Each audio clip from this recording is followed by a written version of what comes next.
Hello friends, my name is Sushmita Rana from target for IQ। आप हमारे videos की PDF file के लिए हमारा Telegram group target for IQ join कर सकते हैं। हमारे बहुत सारे एग्ज़ाम्स के लिए पेड कोर्सेज भी चल रहे हैं जो कि प्री और मेंस का सारा मटेरियल प्रोवाइड करते हैं और हिंदी और इंग्लिश दोनों लैंग्वेजेस में। आप इन सारे कोर्सेज़ की जानकारी के लिए हमें व्हाट्सएप नंबर पे कांटेक्ट कर सकते हैं। नंबर है 7500110314। मैं आशा करती हूँ कि आप सभी सेहतमंद होंगे। इसी के साथ हम अपना आज का टॉपिक शुरू करते हैं जो कि है protection of children from sexual offences amendment act 2019। GS paper 2 का टॉपिक है ये। दोस्तों, जैसा कि हम जानते हैं कि भारत एक डेवलपिंग कंट्री है। हमारे देश में आज भी ऐसी बहुत सारी बुराइयां हैं जो कि भारत को एक डेवलप्ड कंट्री बनने से रोकती हैं। इनमें से एक बुराई है बच्चों का शारीरिक उत्पीड़न। इसी के लिए ये बिल इंट्रोड्यूस किया गया था। The protection of children from sexual offences amendment act 2019। Ministry of women and child development minister missus Smriti Zubin Irani ने राज्यसभा में 15 जुलाई 2019 को इंट्रोड्यूस किया था। 24 जुलाई 2019 को राज्यसभा से ये बिल पास किया गया और 1 अगस्त 2019 को लोकसभा से ये बिल पास किया गया। ये bill protection of children from sexual offences act 2012 को अमेंड करता है।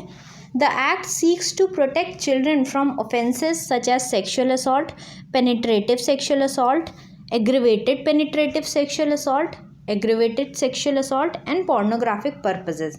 इन सारे वर्ड्स का मतलब हम आगे आने वाली स्लाइड्स में देखेंगे।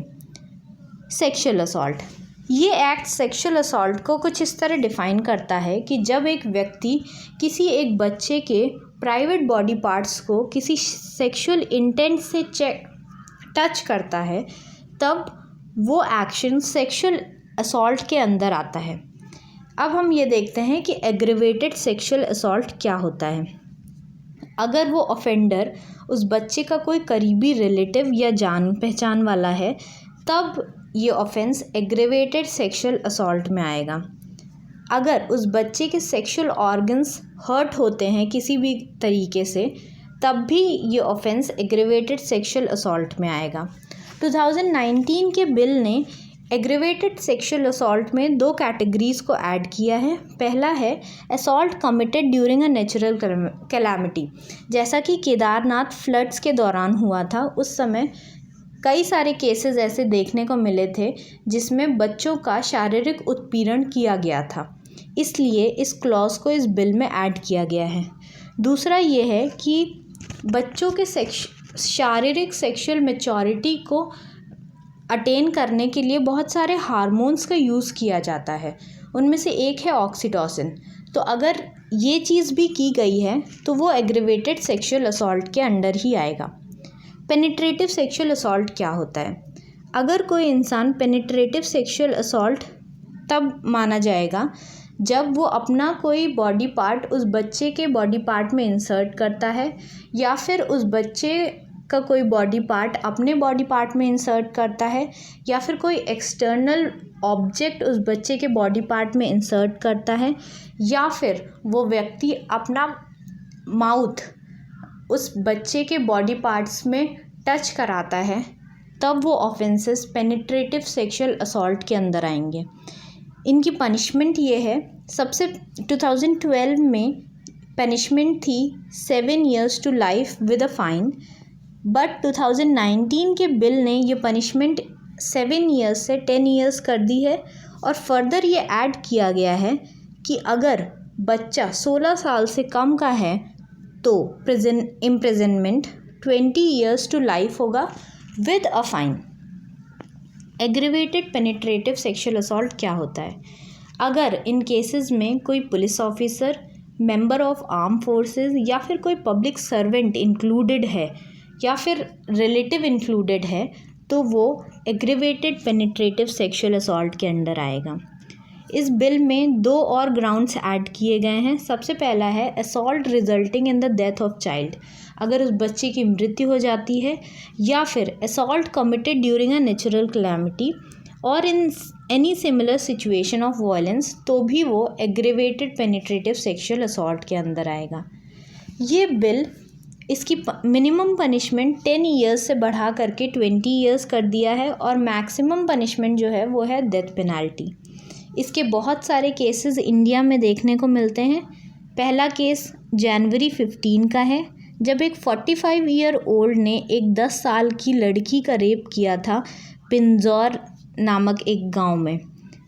और भी बहुत सारे केसेस हम यहाँ पे देख सकते हैं जिनकी वजह से ये अमेंडमेंट 2019 में लाया गया है। अब हम देख लेते हैं कि पोर्नोग्राफिक पर्पसेस क्या हैं। जब एक पर्सन किसी भी एक छोटे बच्चे का यूज़ करता है किसी भी वीडियो में, इमेज में, या फिर उसकी कोई पोर्नोग्राफिक वीडियो निकालता है, तब वो हम पोर्नोग्राफिक पर्पसेस के अंदर डालते हैं। इस बिल ने चाइल्ड पोर्नोग्राफी को भी डिफ़ाइन किया है। वो ऐसे है कि as any visual depiction of sexually explicit conduct involving a child including photograph, video, digital और computer generated image indistinguishable from an actual child. अगर कोई भी फ़ोटोग्राफ, वीडियो या फिर डिजिटल या कंप्यूटर जनरेटेड इमेज में किसी बच्चे के सेक्सुअल पार्ट्स का इन्वॉल्वमेंट है तो वो चाइल्ड पोर्नोग्राफी कहलाएगा। अब हम ये देख लेते हैं कि punishment for offence using child for pornographic purpose 2012 में क्या क्या पनिशमेंट्स थी और 2019 के बिल में उन पनिशमेंट में क्या चेंजेस आए हैं। Use of child for pornographic purposes 2012 में इसकी मैक्सिमम पनिशमेंट जो थी वो थी 5 ईयर्स, बट 2019 के बिल में इस मिनिमम पनिशमेंट 5 ईयर्स कर दी गई है। मैक्सिमम पनिशमेंट में कितने भी साल लग सकते हैं। Use of child for pornographic purposes resulting in penetrative sexual assault. I hope आप सबको पेनिट्रेटिव सेक्शुअल असॉल्ट का मतलब समझ में आ चुका होगा। 2012 के एक्ट में मिनिमम पनिशमेंट 10 साल थी और मैक्सिमम पनिशमेंट थी लाइफ इम्प्रिजनमेंट, लेकिन अब ये बढ़ा करके मिनिमम पनिशमेंट 10 साल की कर दी गई है और अगर बच्चा 16 साल से कम है तो ये मिनिमम पनिशमेंट 20 साल होगी और मैक्सिमम पनिशमेंट लाइफ इम्प्रिजनमेंट होगी। Use of child for pornographic purposes resulting in aggravated penetrative sexual assault. Aggravated penetrative sexual assault भी मैं आपको पहले बता चुकी हूँ, आई होप आपको क्लियर होगा।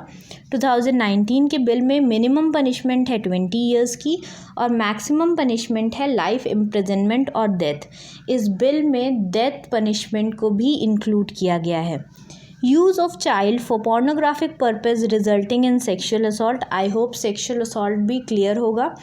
इसका 2019 में मिनिमम पनिशमेंट है 3 ईयर्स एंड मैक्सिमम पनिशमेंट है 5 years. Use of child for pornographic purpose resulting in aggravated sexual assault.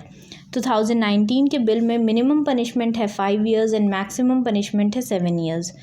अब हम एक बार रिवाइज़ कर लेते हैं। पेनिट्रेटिव सेक्शुअल असॉल्ट वो होता है जब कोई एक व्यक्ति अपना कोई बॉडी पार्ट किसी एक बच्चे के बॉडी पार्ट में इंसर्ट करता है, तब उसे हम कहते हैं पेनिट्रेटिव सेक्शुअल असॉल्ट।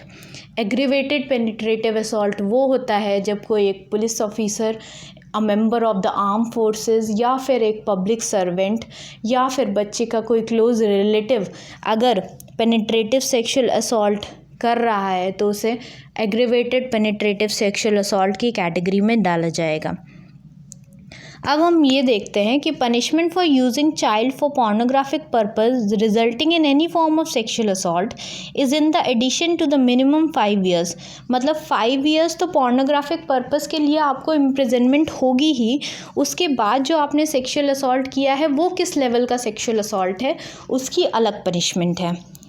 अगर आपके पास स्टोरेज है पोर्नोग्राफिक मटेरियल का, जो कि चाइल्ड पोर्नोग्राफिक मटेरियल का स्टोरेज है, तब भी आपको इस बिल के तहत सज़ा हो सकती है। The act penalises storage of pornographic material for commercial purpose with a punishment of up to 3 years और अ फाइन और बोथ। लेकिन 2019 के बिल ने इस पनिशमेंट को और बढ़ा करके 3 to 5 ईयर्स कर दिया है और अ फाइन, और आपको दोनों चीज़ें भुगतनी पड़ेंगी। The bill adds 2 other offences for the storage of pornographic material involving children. These include, अगर आप वो पोर्नोग्राफिक मटेरियल डिलीट या डिस्ट्रॉय करने में फ़ेल होते हो, या फिर आप प्रॉपर रिपोर्टिंग नहीं करते हो उस पोर्नोग्राफिक मटेरियल की, तब भी आपको इस एक्ट के अंदर सज़ा हो सकती है। अगर आपने वो पोर्नोग्राफिक मटेरियल को डिस्प्ले किया है कहीं, या फिर आप उसको डिस्ट्रीब्यूट कर रहे हैं लोगों में, तब भी आप इस एक्ट के तहत पीनलाइज हो सकते हैं। इस टॉपिक को पढ़ने के बाद दोस्तों हमें ये लगता है कि अभी समाज में बहुत सारी ऐसी बुराइयां हैं जिनको लड़ने के लिए सरकार को कड़े से कड़े कदम उठाने चाहिए। मैं आशा करती हूँ आप सभी को ये टॉपिक बहुत अच्छे से समझ में आया होगा। Thank you for staying with me, learning with me. Thank you, stay safe, stay healthy.